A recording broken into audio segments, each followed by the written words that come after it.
the mathematics and look at black people as a nation, there's 233 independent nations on the earth. Out of the 233 independent nations, black people at $1.3 trillion are the eighth richest nation in the world. Yet, we don't have anything in our community that we can call our own. So by the simple fact that we're the eighth richest nation on the earth and we don't have our own educational system, don't feed ourselves, grow our own food, is a sign that we got dollars, but we need some sense. So I said we blame the white man for 95% of our problems, but we still spend 97% of our money with them. That's bass accurate. We do have $1.3 trillion in money. That's income though, and that's not wealth. So when the math is calculated, black people only possess less than 2% of the wealth of the United States of America. Income and wealth are two different concepts. Income is the money you earn by exchange of your time or the sale of a good product or service. But wealth is when you exchange that money for something that either keeps value or increases in value over time. Black people, we are the leaders in unnecessary spending. We buy stuff we don't need from people that we don't like to impress people we don't know. And at the end of the math of the equation, we end up having nothing but a whole bunch of name brand stuff. This brother done spoke a mouthful. That is so true. Sometimes people put themselves in debt. I see a lot of Africans do that. They will put themselves in debt, 30, 40, 50,000 dollars for a marriage, for a wedding, excuse me, that won't last 1 or 2 years because they want to impress people that they don't like. I see people cash their 401k, their retirement, their life savings for wedding, for marriage, only because they want to compete to outdo the next person, or they want to show that they have something. And they ain't got 2 pennies to rub together to make a spark, but they want to impress the world. When they finish now, they find themselves they get married now, you find yourself in $50,000, $70,000, sometimes even $100,000 debt. Is that a way to start your marital life? To put a financial stress and burden on you when you tell them they don't want to listen? If it's really truly love and you don't have the money to have, if you have the money, I say go for it. But to go put yourself in debt to impress other people is absolute foolishness. If you don't have the money and you feel you in love, you want to get married, go to the courthouse if you must. Go to the courthouse, let them officiate your wedding, you do your wedding certificate and all that stuff, and you finish. When you come together as a couple now, and you start working and saving your money, and if your priority is to have a big fancy wedding and you have saved enough, then have the money if you have the wedding if you must. But you're starting off in life with a financial debt, 40, 50, 60, up to 100,000 in wedding debt. Does that even make sense? Think for a moment. I know that's a big problem for our people who don't think.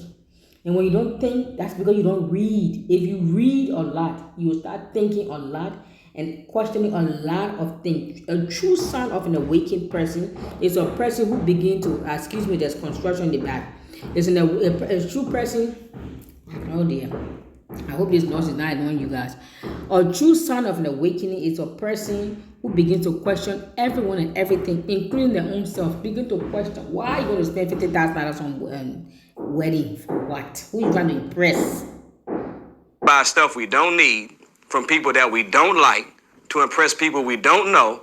And at the end of the math of the equation, we end up having nothing but a whole bunch of name brand stuff, but never businesses that we can pass down to our children or real estate that increases or keeps its value over time. So we've got income, but we don't have the wealth. That's why I said we've got dollars, but we need some sense.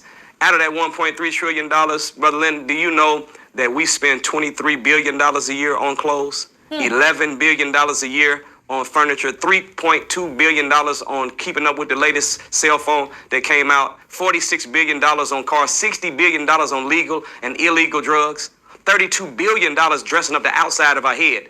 But when it comes to dressing up the inside of our mind, which is the purchase of books, only $300 million is purchased in books. So we should be investing more in the building up of the mind and building up of our character, getting the sense that we need to go with those dollars, so that when we marry our wealth with some wisdom, we can actually leave something behind for our children and our children's children that they can call their own.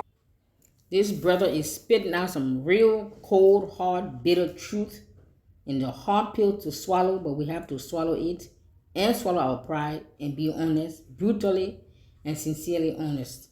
We spend billions on dressing up the outside and a few handful of millions dressing up the inside, which is buying books, to read. Intellectual books, emotional intelligence. Some people don't even know what it is. Emotional intelligence. How you allow your emotion to handle you, or how you allow your emotions to handle your relationships, your friends, your family member, your parent, your spouse, your children, your friends, your family member, your school worker, your associates, your colleagues. We lack in so many areas, and the only answer to those things are lie in, as they are in books. They are locked up in books that are laying dormant on the library shelves and collecting dust, or maybe collecting dust in your room somewhere. You buy books, you keep them there, you don't know how long it's been there. Please, it's time for us to pick up a book. I'm seriously considering, because I noticed that since I moved to Liberia from the US, I noticed that the kids here can't read. Some of them graduate from a high school. You see the college graduate, when they send you a text, you wonder, did they ever step foot in school? When you see their grammar, you say, what? You are a high school graduate, you are a college graduate, a common sentence, just simple sentence, they can't even put together. What? It's an embarrassment, it's a shame. Black people's brains have been hardwired where we connect happiness to spending. We have to disconnect the wire in our brain from happiness and spending, and take it from happiness to saving and happiness to investing. Do you know that rich people stay rich because they pretend to be poor? And poor people stay poor because they pretend to be rich. We literally are trying to buy respect, and we go broke trying to look rich. So when the math is done, I was talking to background noise because we have construction next door. But I want you to listen to what this brother is talking about, because what he's saying is 100% true. I agree with him 100%, and I'm even being honest and transparent to say I'm probably guilty as charged for some of the things he's saying when I was in my young days. Oh, Angel. As I was saying before, Angel distracted me because I didn't know she heard back. Okay, anyway, in my young days, what he's saying, I'm ex-guilty for some of the things. Unfortunately, some people, they're in their 40s, 50s, 60s, they're 100%, 50%, 20%, 30% guilty for what he's saying. That we spend billions, if not trillions, to decorate our outside. Black women spend billions on weave, the long, silky Brazilian weave, the long Indian hair, Brazilian hair, Chinese hair. They spend some of them. I think those hair costs like, is it 500, 600, 700 for somebody else's hair? No, thank you. Yes, I'm not wearing braids, but this is what you call the thing, fake. What you call it, synthetic. This is synthetic. Well, I've gone back into natural.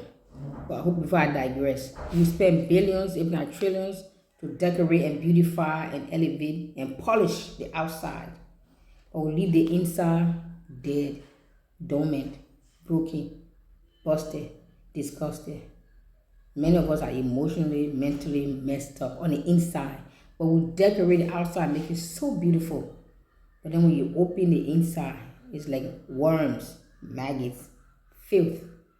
When I say the inside, you know what I'm talking about, the inside of you, the inside of us as a people, individually and corporately. If we are honest, if we are brutally and sincerely honest and we want to make a change, we have to first be brutally and sincerely honest and acknowledge the errors in our ways, our faults, our flaws, and our shortcomings, and then how we can come together to the table and begin to make a change. But if you never admit any wrong, you'll see why a group of people are like this from generation after generation. Blacks in America, the same story. They blame the white man. Blacks in Africa, they blame colonialism. Blacks in Brazil, in the Caribbean, everywhere we are blamed, we are finger pointing, and we are blame shifting. Not to say that they haven't played a part, or they don't play a part into our demise. This is one of the downfalls. We live in the city in Liberia. There's noise all over the place. So I had to pause. Not to say that colonialism or the white man or whatever system they believe does not somehow play a part. I'm sure it does. But when do we get to the point that we stop finger pointing and blame shifting and begin to take spiritual, physical, emotional, financial, individual responsibility for our life? Between the construction noise and angel barking, I have to keep pausing and coming back and forth. But when do we get to take responsibilities? Like somebody saying, "Oh, I'm this way because when it was a child, maybe they were raped or they were molested or they were physically, verbally, emotionally abused." And I'm not saying that does not play a part to how your life may have turned out, but many times in life, it is not really what happened to us that really can change us for the better or for the worse. Many times, it is how we handle what happened to us. Because sometimes when things happen to us out of that darkest night of our soul, out of the deepest hurt and pain and betrayal that you went through, you can birth something great out of that if you allow yourself to look for the light in the midst of the darkest night of your soul or the darkest thing that happened to you. If you look deep, there will be a spark of light. There will be some kind of reason why you may have went through what you went through that can make you a better person. That you can rise above your tests, your trials, your tribulation, your pain, your brokenness, and you can bring something great out of it. I read a quote on Facebook or sometime years ago, and it stuck with me, and I still remember that quote. And the quote goes something, I'm kind of paraphrasing, and it goes something like this: that even though you came out of a broken home, make sure a broken home doesn't come out of you. But many people came out of broken home, and broken home will continue to come out of them because they continue to be looking back, pointing finger and blame shifting. Oh, my mother, my father, my auntie, my uncle, this person did this to me, did that to me. I'm not saying that does not help in causing some of the problems in your life, but how long will you hold on to that and say, you know what, granted that happened to me, granted this happened to me, but what can I make of it? Can I take lemon and make lemonade? Or can I continue to just hold the lemon and just continue to talk about what happened or didn't happen, would have, could have, should have? Now, I want you to listen to this, brother. But before you listen, you gotta hear my 2 cents. We spend billions on decorating the outside, but we spend few pennies on decorating the inside. That means getting help. If it's counseling, mental help, emotional help, spiritual, financial, we need help. This thing is a holistic approach. It's not just one part, but we just decorate the outside, make it beautiful, go to the gym. And it's good to go to the gym, of course. I need to do that. So no throwing shades at anybody. We'll decorate the outside, forget about the inside. We should something like books. Our people don't like to read. Some of them say they're so proud to even say that I don't like to read. And we have heard this phrase that they say, if you want anything, if you want to hide anything with a black man, put it in a book. You see where that phrase came from, and we are living up to it. You can pray and for God to break generational curse from now to kingdom come. But if you don't pick up a book to read, you're wasting your time. So when you finish praying for the generational curse to be broken, just pick up a book to read. And read something different. Christians are so religious, and I think the only book they can read is the Bible. Now, before I go on ranting, I want you to listen to what the young man has to say, and I'll come back and add my 2 cents again. And let me know what you think in the comment section. This is not to throw shades at anybody or insult anybody or make anybody feel guilty or ashamed of anything. This is just an open forum for us to come and talk and also get a solution to addressing our issues. Let's be honest. If we're going to come and play around, play games, we'll come back 200 years, the black race will be in the same mess. But we have had enough. Our grandparents, great-grandparents, parents, we are done. We are a new African, a new breed, and we want something different, something better. And to have something different, something better, you have to start thinking differently. And to even think differently, you have to read books that can transform your mind, that will transform your life, that will transform your neighborhood and your nation. Thank you.